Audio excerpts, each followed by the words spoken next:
So we're here today with Dave Cobb, and he was one of the creative directors for the Men in Black Alien Attack attraction at Universal. And we do have a few interview questions, and I did ask for interview questions on my Instagram page. So cool. So some of the followers did have some questions for you. Awesome. So we have the first one. How did you become involved with Universal Creative? So my first job in high school, my summer job in high school was as a tour guide at Universal in Hollywood. So I sat on the trams and gave the tour. Thought I wanted to work in the movie industry. At a certain point, I found that there were job postings on the lot for this department called Universal Planning and Development. It wasn't called Universal Creative at the time. And it was like a PA job. It was like an office PA, like on a movie. And I applied for it and got it, and the rest is history. So it was like I didn't really point myself at this industry. I sort of stumbled across it. But yeah, so it started by working in a park. It's pretty cool.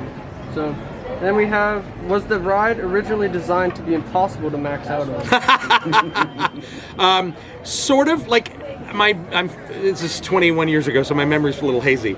But yes, when we did playtesting, we sort of set score levels so that it would be very difficult to max out.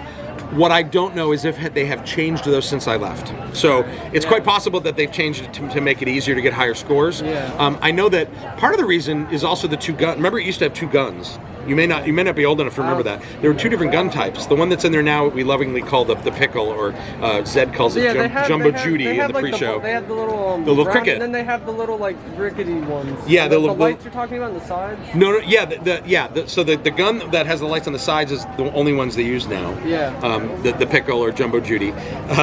They had the cricket, the noisy, a version, a noisy cricket Model 2.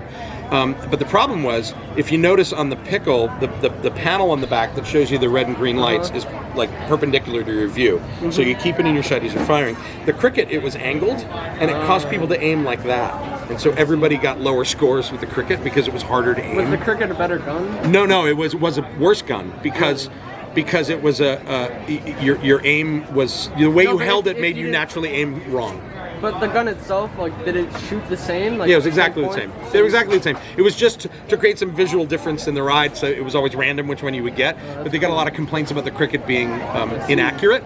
And it wasn't that it was inaccurate, it was that the ergonomics of it were not making up for it. Just harder to use. Yeah. So that's why they got rid of it. But so I really don't know if they've altered the scores. I would assume they have over the years. Yeah. But I mean, to be honest, I can't max out. I couldn't max out when we programmed it, so I'm in awe of the people who can. I suck at that thing. Yeah, I've maxed out twice so far. So. Good for you, man. That's awesome. I got it today too. I got 926. I didn't get the bonus. I'm rusty, man. I could get six or 800,000 back in the day.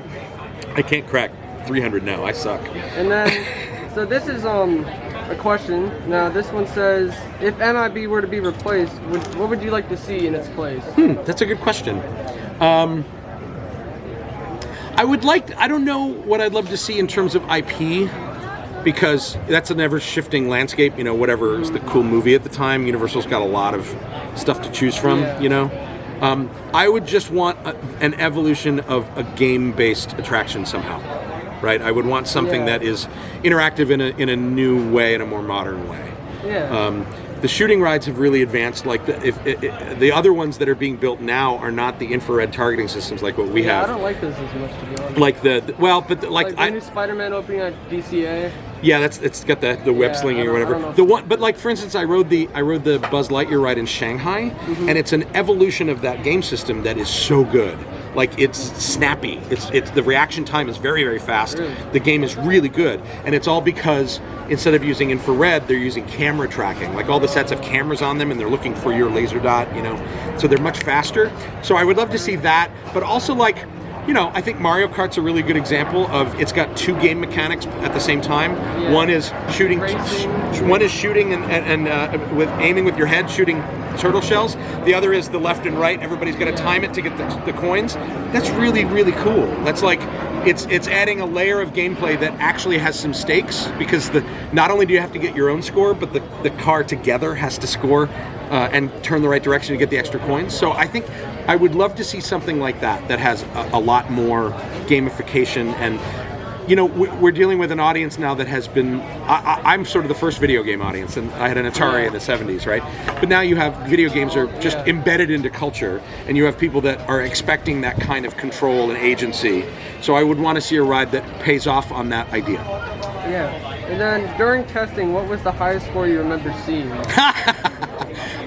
Probably upwards of 6,000 or 7,000. 600 or 700,000. I think, if again, my memory's very hazy. I'm old, but yeah, I think upwards of that.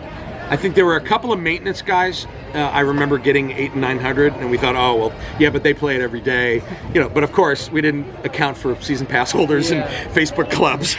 So no, I mean, I met whoa, sorry, keep shaking your camera. Nick's daughter Bella, who did the MIB 900 club. Like she's 10 and she can max out. Like that blows my mind. It's great. And then another question. Yeah. What are some secrets about the world that probably aren't like known yet? Well, everybody knows about Frank the Pug. He's a secret target. There are targets in the big bug, in its like upper lip. Yeah, you'll see little holes. Can you still shoot while you're in the big bug? Not inside, but from the outside, where you see the little teeny head. Underneath that teeny head, there's like a lip, kind of. There's a bunch of little dots on that. Those are sensors. Do those give a lot of points? Or? I don't recall. You got to try. Okay. The hardest part with all the targets is, because they're a physical infrared target, there's a mesh over all of them, and often they get filled with dust. So part of the big maintenance is blowing it out. So sometimes they'll work, sometimes they won't. Just keep trying it, I guess. I don't know what they're worth, to be honest. What is another good secret? Inside the big bug, hidden inside that sculpt, is a little time capsule. Really? That's all badges and photos and stuff from the production team. And we put it in before we sealed it up. No, it's inside. It won't come out until they tear the thing down. Cool. So it was like baked into the sculpt. Everybody knows about Steven Spielberg's head, right? That was actually a direction from Steven himself, because he's an executive creator for the parks, and they present everything to him. So I had to pitch the ride to him, and in pitching that, he had a list of really cool ideas, and one of them was, he said, "Hey, it would be funny if it was an alien?" Well, he said, "Well, I should be an alien," and we were like, "Okay, we'll do that," and we turned him into one. But there's not so much secrets, but things that just change in development. Like the exterior of the building wasn't going to be the World Expo. It was going to be the battery vent and tunnel building from the movie, which is that big boring building, and you walk through the room with the fans. It was just like the film, but it didn't fit on that side of the park, and so that changed. The Universe U was not the original ending. The original ending was the Tropicana orange juice factory, because we were owned by Seagram's at the time, and it was a weird left turn at the end of the ride, but nobody got it, and we needed to do something that even if you didn't see the movie, you understand what a neuralizer means.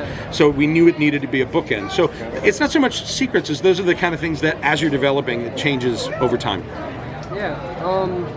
I don't really have any other questions. I mean, if there's any other info you'd like to talk about, No, but if you got other things you want to ask, feel free. And to everybody's watching, I'm on Twitter, at Dave Cobb on Twitter. Ask me anytime. I'll put your profile in the description and link it. Ask me any questions you want. The YouTube channel. I have a YouTube channel as well that's got I'm finding a lot of fun behind the scenes stuff this year. I saw like you had the set up backstage in the warehouse with the little track. Little test track. The one I just recently posted is a mock-up of the Taylor alien at the end, because we had to figure out how that was going to work. Which one's the Taylor alien? Taylor is when you win the score and it's the suit, and he says, "Oh, they're ready next Wednesday." We mocked that up on a table scale as a little puppet. It was done by a bunch of people, so we can get the angle as the vehicles go by, get the sight lines, figure out how the animatronic is going to work. It's an active maquette, basically. That's my voice too, by the way. Woo! We'll be ready next Wednesday. That's me. That's pretty cool. Does Universal set up like test tracks for every ride backstage, or?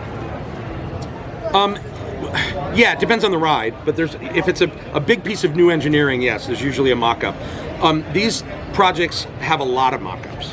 Like, we mocked up the ride vehicle, we mocked up the game system, we mocked up the paint that was going to go on all the color palette of the ride, so that we would know whether or not you could see your laser. We mocked up the big bug, so we could figure out of like foam core, like it was a big paper model, to figure out how big he needed to be impressive, how far for reach envelope, what was he going to look like, how was he going to move. We mocked up the elevator gag in the very beginning, because if you have what's called a pulse point there at the beginning, you don't want to do what we call, you don't want to starve the load station. You have to have enough people going in the building so that the load station is never empty. So we needed to figure out how many people need to be in that elevator, how many times does it have to cycle. So we mocked it up with a group of people to see how long it took to get people in and out of it. So all of these things have multiple layers and layers and layers of mock-ups. That's not even counting individual mock-ups for effects. Like, we mocked up the fog inside the bug. We mocked up the little water laser aliens. Everything in there got a mock-up at one time or another. It's nuts. 'Cause I know someone I know said they were working on the Mario Kart attraction down in Orlando. I think they were with Dynamic Attractions. So they said they had a little warehouse and they set up a mock-up for Mario. Yeah, they did have that down here. I didn't see it, but I've seen the video now. It looks fun. I know they had Mario. I'm assuming they don't have that for Velocicoaster. They just put that in the Intamin test plants, I would assume. Yeah, I mean, Intamin's built that kind of coaster before, so it's really more about layout really at that point. Yeah. Right. The engineering of how it needs to work is already there. Yeah. They probably did mock-ups for I don't know, but they probably did mock-ups for things like the lights, to see how it looks. So they would do that at Universal, like backstage? Sometimes it's done with the vendor, right? It really depends. And then, what was it? MTS that designed? MTS did the ride vehicle for Men in Black. They also did Cat in the Hat. Okay. Yeah. Back in the day, they did. It was engineered at Disney, but MTS assisted with the building of Indiana Jones, the original one, because that all came from their industrial design company, but they do auto testing. They do the testing beds that you put cars on that shake them up. The bus bar stuff too. But but they had a little ride division that did this. So yeah, they did the original engineering. Okay, and then what other attractions have you worked on, like in other parks too? So my first job was on Back to the Future in California, not as a creative, but as a coordinator. I was a show writer for T2 3D, but for the Hollywood version, for some additional stuff in the queue. I worked on the Star Trek experience in Las Vegas, so that's no longer. But the biggest thing I worked on was a park that opened in Abu Dhabi in 2018 called Warner Brothers World Abu Dhabi. Okay. It's the world's largest indoor theme park. It's about 1.4 million square foot indoor theme park. It tells all the attractions tell the stories of DC Comics, Looney Tunes, Hanna-Barbera. And I have videos of that on my channel. People can go see. It's huge. It's not really well known here because it's really not for this audience. But it was like it was $1 billion theme park. It was a big deal. I worked on that for almost a decade. Okay, so thank you for the interview. You're very welcome, Ethan. Hi, everybody. Thanks for loving the ride. And go check out his channel. I'll link it all below. So drop a follow, subscribe to him, and then All right, guys.